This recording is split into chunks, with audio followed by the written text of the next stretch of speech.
No, amigo, no. Acá, acá.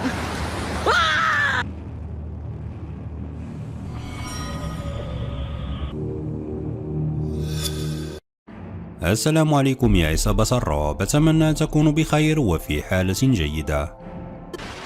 من الشيء المرعب الذي وجد في المقبرة إلى المخلوق المخيف الذي صورته كاميرا المراقبة، سنقدم لكم في هذه الحلقة مشاهد لأشياء مرعبة صورتها الكاميرا بالصدفة، فلنبدأ على بركة الله.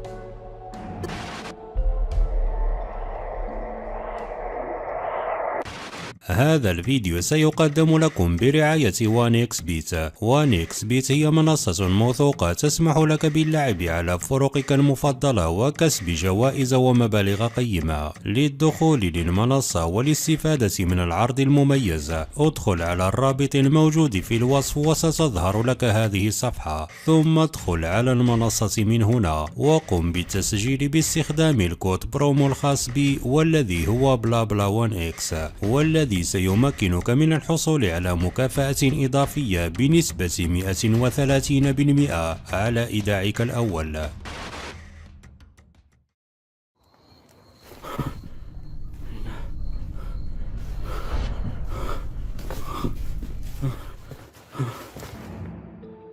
دخل للمقبرة، لكن ما حصل له كان مرعبا. شاب أرجنتيني ذهب لوحده في وقت متأخر من الليل لاستكشاف إحدى المقابر، وعند دخوله للمقبرة قام بفتح بث مباشر مع متتبعيها. وبينما كان يمشي بين المقابر وصل لمكان غريب مدفون فيه عدد كبير من الأطفال الصغار. بعد ذلك وجد شيئا مخيفا وغير متوقع.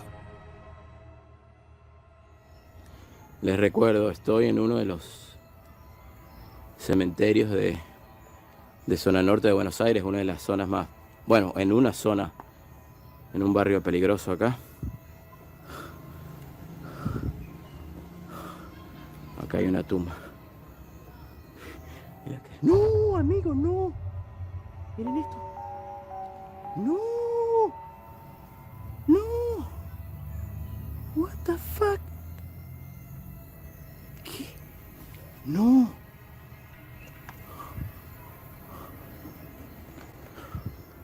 No. وجد لوح الويجا فوق قبر طفل. شعر الشاب بالخوف، لكنه تشجع وقرر أخذ لوح الويجا وإبعاده عن قبر الطفل. لكن يبدو بأنها لم تكن فكرة جيدة، لأنه بعد ذلك وبينما كان يمشي في المقبرة فجأة حصل هذا الشيء.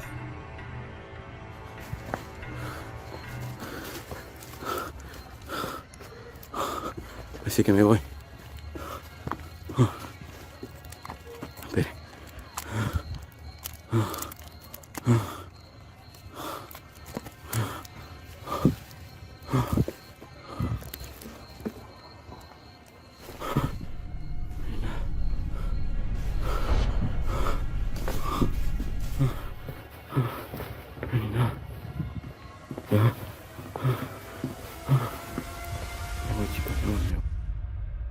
العديد من المشاهدين للبث المباشر لاحظوا ظهور جسم أسود مظلم يشبه شكله البشر يقف وسط المقبرة، لكن الشاب لم ينتبه لوجوده وقرر مغادرة المقبرة بسرعة بعد سماعه لأصوات غريبة. لكن في الليلة الموالية وبينما كان الشاب نائما في منزله، سمع صوتا غريبا في وقت متأخر من الليل فذهب لاستكشاف الأمر، لكن ما حصل كان مرعبا تقشعر له الأبدان.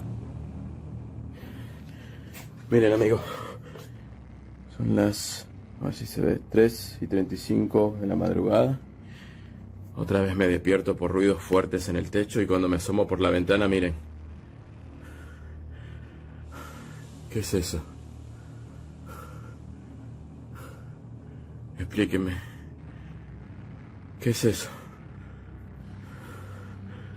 Vamos a ver de afuera.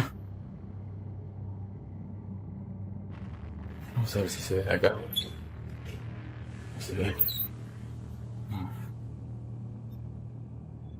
Miren.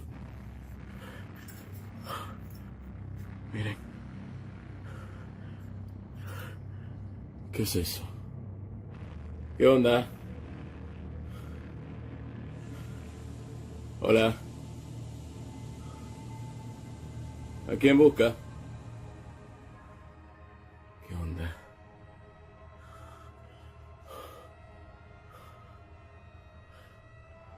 ¿Qué onda?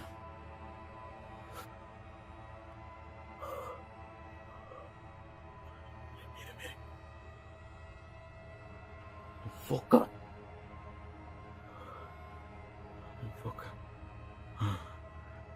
A ver. ¿Qué? ¿Qué se hizo? ¿Pero si estaba para acá? Acá estaba para... ¿Qué onda, loco? Vengo saliendo de ahí.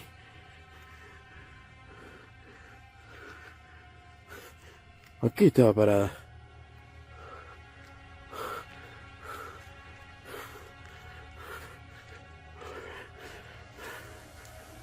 Puta madre. Puta madre.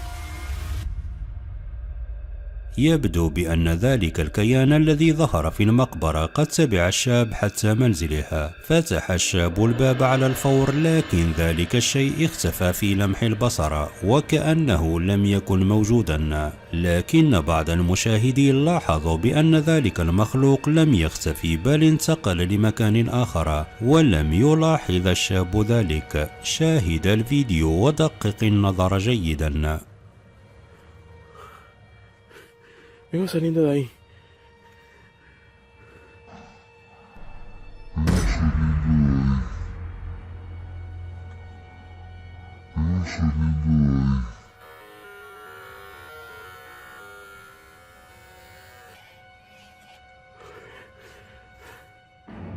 يعتقد بأن الشاب قد ارتكب خطأ فادحا عندما أخذ معه لوح الويجا من المقبرة، لأن ذلك من جعل هذا الكيان المخيف يتبعه لغاية منزلها. ويعتقد بأن ما ظهر كان جنا حقيقيا تشكل على تلك الهيئة. فما رأيكم؟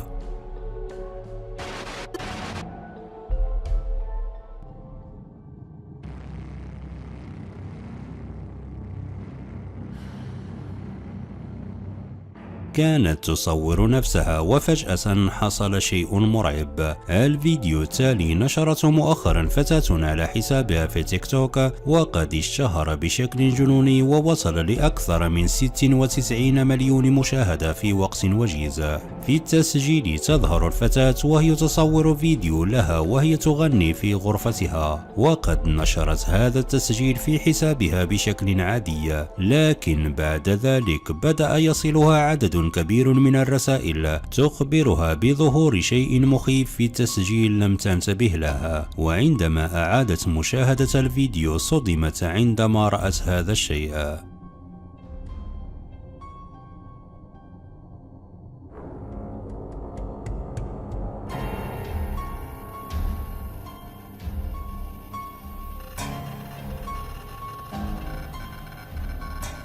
شاهد الفيديو مرة أخرى ودقق النظر جيدا.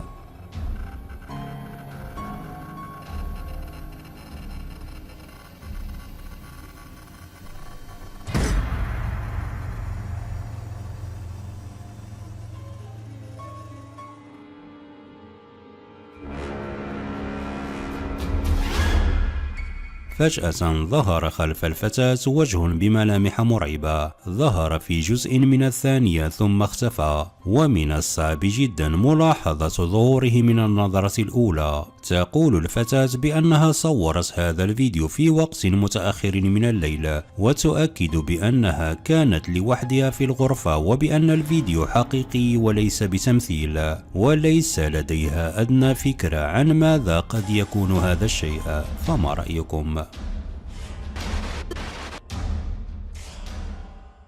امرأة تدعى دايان لديها قناة على اليوتيوب تنشر فيها فيديوهات تتحدث عن الزراعة وحفظ الطعام وعن الطبخ، ولم يسبق لها أن نشرت أي فيديو على الإطلاق له علاقة بالرعب والخوارق. لكن في سنة 2020 وفي وقت متأخر من الليل وحوالي الساعة 2 بعد منتصف الليل، تلقت دايان تنبيها من الكاميرا الكاشفة للحركة داخل منزلها، وعندما قامت بالتحقق مما صورته الكاميرا وجدت شيئا مرعبا، وهذا هو التسجيل.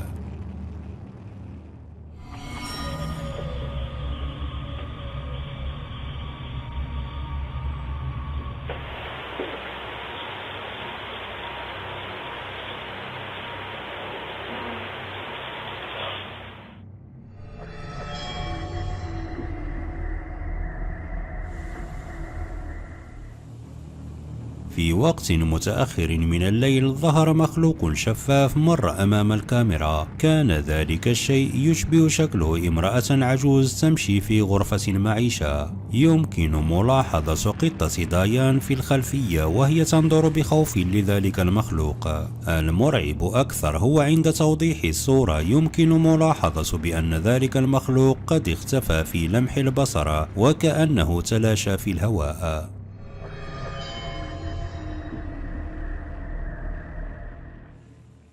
تقول دايان بأنها تعيش لوحدها في المنزل، لكنها كانت تحس دائما بوجود شيء ما أو أحد ما معها في المنزل. لكن كانت هذه المرة الأولى التي تمكنت فيها الكاميرا من تصوير ذلك الشيء، وتعتقد بأن منزلها مسكون. فما رأيكم؟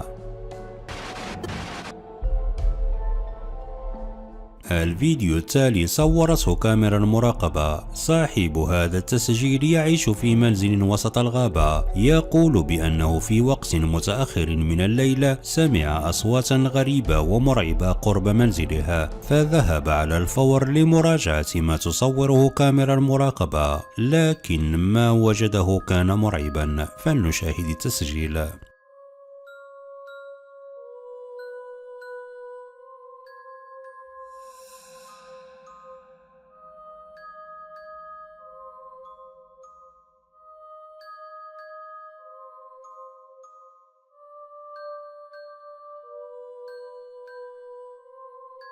مخلوق غريب ومرعب يشبه شكله البشر، لكن لديه ذيل ووجه بملامح مرعبة، وقد كان يتحرك بطريقة غريبة. أصيب الشاب بالخوف عند رؤيته لهذا المخلوق وهو يحاول الدخول لمنزله في وقت متأخر من الليل، وليس لديه أدنى فكرة عن ما نوع هذا المخلوق.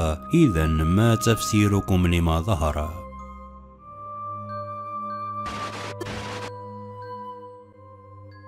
Dos baños en el llano San Miguel, antejardín. Amplio patio trasero. الفيديو التالي صوره رجل يشتغل كسمسار عقارات، ولديه حساب على تيك توك ينشر فيه عقارات معروضة للبيع. لكن مؤخرا حصل له شيء غريب وغير متوقع عندما ذهب لتصوير منزل معروض للبيع، فبينما كان يتجول داخل المنزل ويصور جميع مرافقه، فجأة حصل شيء مرعب. فلنشاهد التسجيل. Amplia cocina.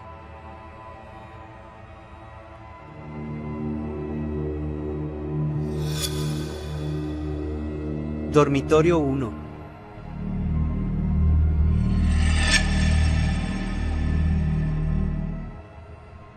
عندما دخل الرجل للمطبخ، فجأة ظهر مخلوق أسود شفاف قصير القامة مر بسرعة ثم اختفى في لمح البصر. لم ينتبه الرجل لظهور ذلك المخلوق في تلك اللحظة ونشر الفيديو في حسابه بشكل عادي، لكن بعد ذلك بدأت تصله العديد من الرسائل تخبره بظهور ذلك المخلوق، وقد أصيب بالصدمة والرعب عندما شاهد هذا التسجيل ورأى ذلك المخلوق، حيث يؤكد بأن لا أحد كان معه في المنزل في تلك اللحظة. إذا ما رأيكم؟ هل هذا المنزل فعلا مسكون بالجن كما يقال، أم أن لديكم تفسير آخر لما ظهر؟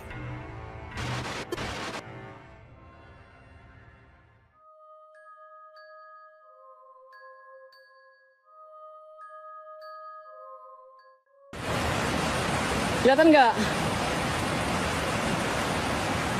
Hah? Kelihatan?